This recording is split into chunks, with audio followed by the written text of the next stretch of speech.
পয়সায় সমস্ত নবীগণ ধর্মের বাণী প্রচার করেছেন, ওয়াজ নসিহত করেছেন বিনা পয়সায়।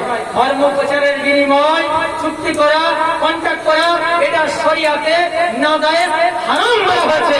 দেখতে হলে দেখে নেবেন সূরা আনাম আয়াত নম্বর 90, সূরা ফুরকান আয়াত নম্বর 57, সূরা শুআরা আয়াত নম্বর 9, সূরা সাদ আয়াত নম্বর 86, সূরা বাকারা আয়াত নম্বর 74, সূরা শুআরা আয়াত নম্বর 145, সূরা ইয়াসিন আয়াত নম্বর 21, সূরা হুদ আয়াত নম্বর 29, সূরা বাকারা আয়াত নম্বর 41, সূরা শুআরা আয়াত নম্বর 127।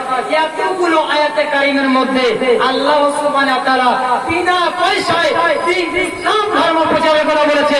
তাই হাক্কানি আঞ্জুমান থেকে বিনা পয়সায় ইসলাম ধর্ম প্রচার করা হয়।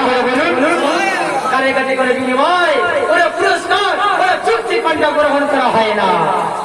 এখন অনেকে বলবেন ভাই মাদ্রাসায় পড়াশোনা করেছি, যদি চুক্তি কন্ট্রাক্ট না করি খাবো কি, চলবে কি?